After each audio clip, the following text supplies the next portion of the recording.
And on the 8th day, God looked down on his planned paradise and said, I need a caretaker. So God made a farmer. Howdy folks, I'm Darren. Welcome to 8th Day Chronicles here at Cross Timbers Farm. Glad to have you with us today. We're bush hogging. Busy time of year on the farm. Goodness gracious, there ain't enough hours in the day. We have areas on our farm that are pasture. They're not hay fields. Why are they not hay fields? They're too steep. We have significant slope on a lot of them.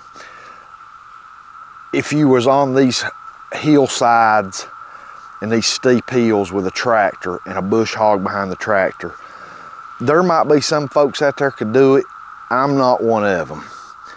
When it comes to running a tractor on slopes, if that slope is not that significant, I can handle it.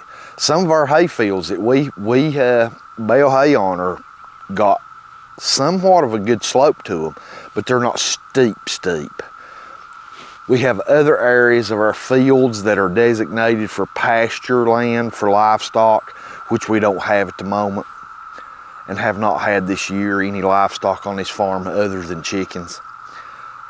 But these areas are designated for livestock and have been, and they're too steep for me to get a tractor on them. I'd be in a rollover situation in a matter of minutes, and I bet 9.5 out of 10 people would.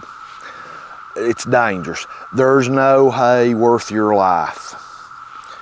Don't mow hay and mow bush hog places that are too dangerous. There's no hay worth that. No mowing worth that. However, we come up with a solution to mow and bush hog off these really steep fields. A Agri-Fab pull behind rough cut mower, a Honda Foreman 4-wheel drive 500cc ATV. Really good tires. It's got reptile radials on this ATV. Man, they're good tires. This ATV will stick to the side of that hill. I can slide over on my seat and almost ride that 4-wheeler side saddle across some of these slopes. That mower sits so low to the ground that the center of gravity of it is really low. Man, it'll stick on the side of a hill like a spider. If that 4-wheeler will stick to the side of the hill, I have no worries about the mower. The mower sits really low to the ground, and that little mower is fantastic. Very heavy duty. I've never seen a pull behind mower any more heavy duty than that one. I've seen some, maybe they're out there that's just as good. I've seen some a whole lot worse.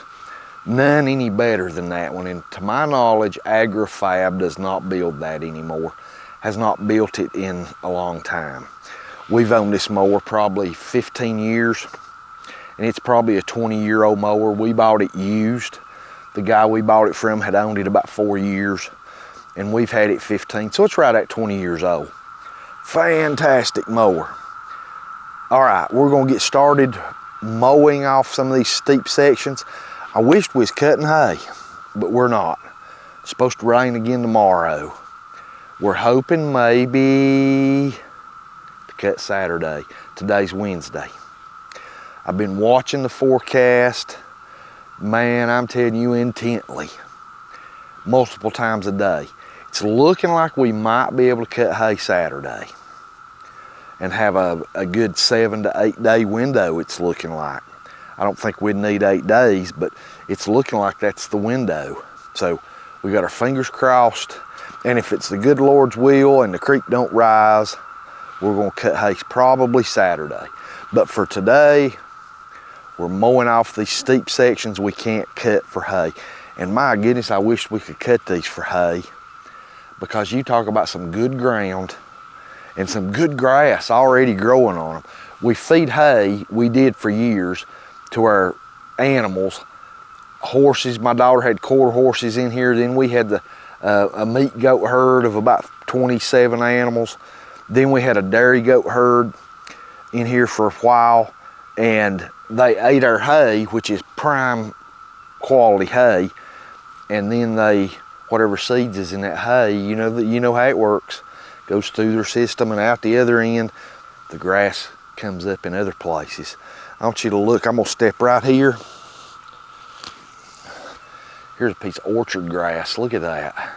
It's seed headed. Look how pretty that is. And I'm just bush hogging it. You gotta keep your fields maintained. We don't have animals grazing them, so we have to keep them bush hogged and maintained, because right now, even though we don't have livestock on this farm, who knows what the future holds. So we're keeping our pastures maintained well, bush hogged and maintained, fences maintained. So if we decide to bring livestock back to this farm, it's ready. All right, let's get started bush hogging.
we got about 3.5 acres done.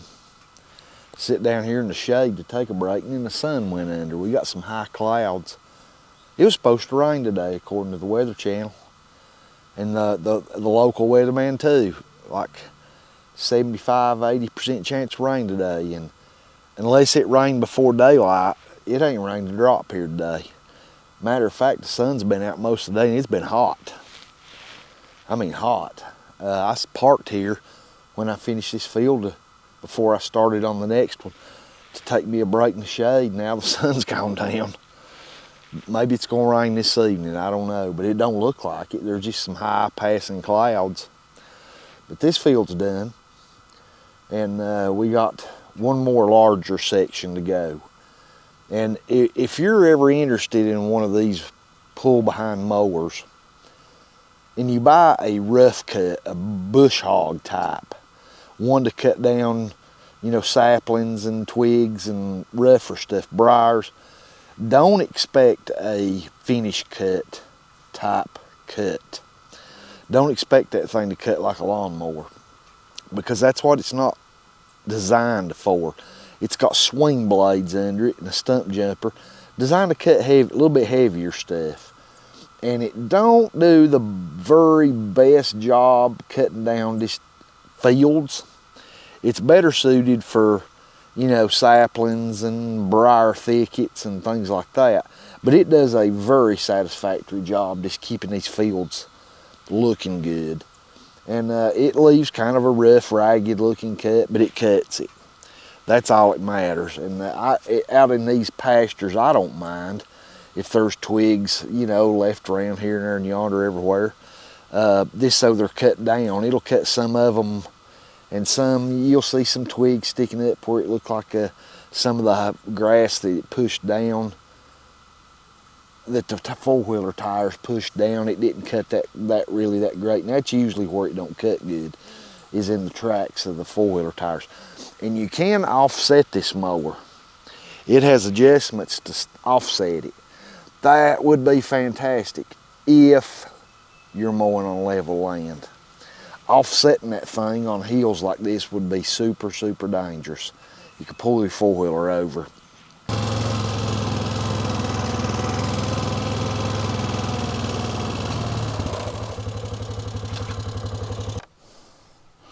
Show y'all something. I've talked about how many turtles are in this field. This is a little dogwood tree right here in the middle of our field. Look here.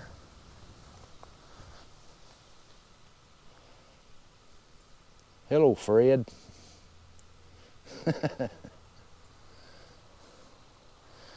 Okay, you stay out of this hay field while I'm cutting hay. You hear me? Okay, here is a feral apple tree that when we originally cleaned off this field, there used to be a fence row right through here. And this is an apple tree. I have no idea what kind it is. I want to show you something. There is a cicada. Look at that.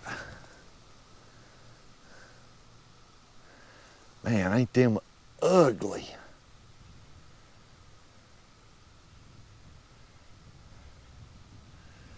Okay, but that's not what I wanted to show you. Right there is. Look at that. Apples. These are very sweet apples. Susan says they make better cooking apples than eating apples, but I like to eat them. Looky there.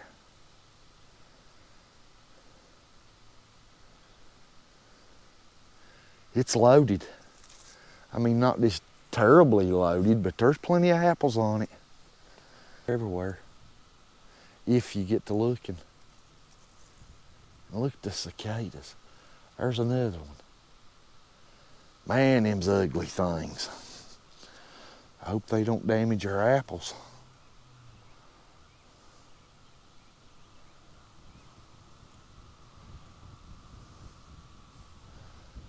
There's another cicada. Look at that. Okay, buddy, you stay away from my apples. There's another one. Things are everywhere in this apple tree.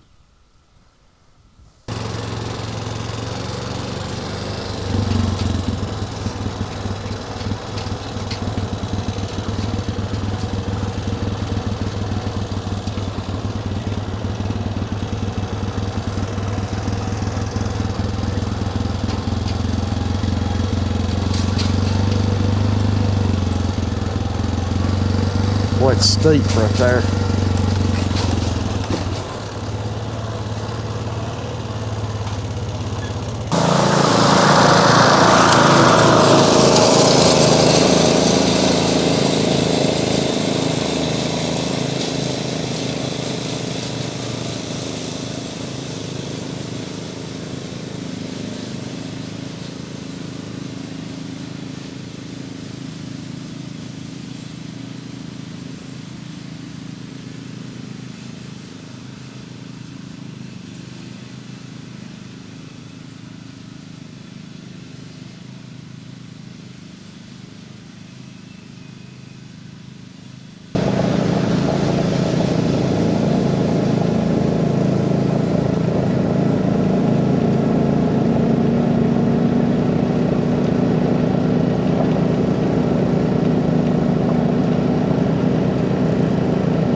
Our bush hogging. That's a fantastic little machine. Makes pretty handy work of those side hills. Finished all up. The next cutting, besides our yard at home, obviously, is lawn mowing. Our next grass cutting will be cutting hay. And man, I'm ready. The field's ready. We just gotta wait on the weather. The stem to leaf ratio is finally getting better in this main hay field, but it's still not as good as the test plot was. Just due to 30 inches of rain washing most of our nutrients and micronutrients off that topsoil, but we're gonna fix it. We got fertilizer stockpiled in the barn and urea, and we're gonna fix it. But it's gonna make some pretty decent hay for first cutting.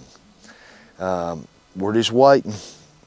Hopefully, with our fingers crossed, today's a Wednesday and we might be able to cut on a Saturday if the weather forecast holds. Thanks for being with us today as we got out and done our bush hogging on our pastures to keep them maintained. I pray God blesses you and your family, and I pray y'all have a fantastic day.